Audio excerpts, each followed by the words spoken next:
Do you know who's living next door? In many Wisconsin communities, a convicted sex offender may be closer than you realize, and state laws designed to protect you aren't as thorough as you might think.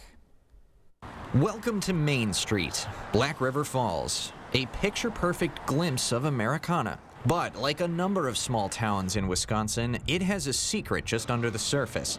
Sex offenders are just around the corner. 48 of them in Black River Falls, according to the state registry, 1% of the total population. In Black River Falls, Jackson, we're not broken, but it's not something we're proud of. Black River Falls isn't alone. For years, Sparta saw the Department of Corrections place offenders in their backyard. It's a reality for many communities statewide. We were having issues with some of these residences just based on where they were placed. Like common sense told you that it was a bad place for these residences.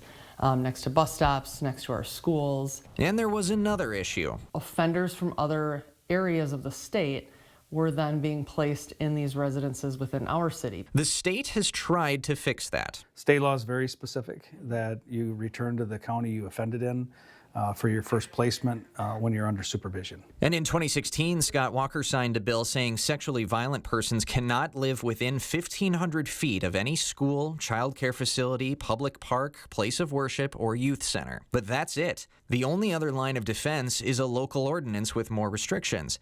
But only 150 municipalities in Wisconsin have one. Sparta got one 4 years ago. It reaffirms the state's restriction zones, and it blocks offenders from living within 500 feet of any facility for children: daycares, parks, the football field, the swimming pool. But why not just ban every sex offender from living in your town?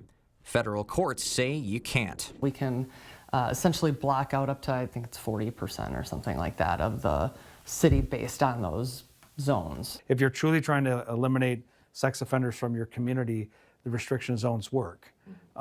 The other thing is that where do they go if they don't have housing because they're required to be here? Republicans say Dane and Milwaukee County often have to place offenders in other counties because these zones make finding housing impossible. Black River Falls may not have an ordinance, but this is what their restriction zones look like using state law. They cover a lot of ground. I think there's positive and negatives of restriction zones.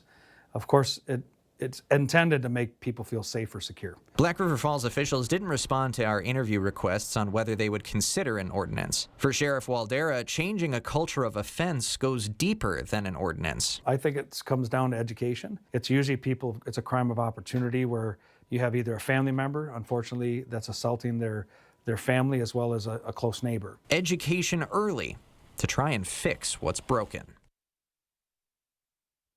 Smaller communities in our area like Blair, Alma Center, and Maryland all have recently created their own local ordinances. La Crosse does not have one.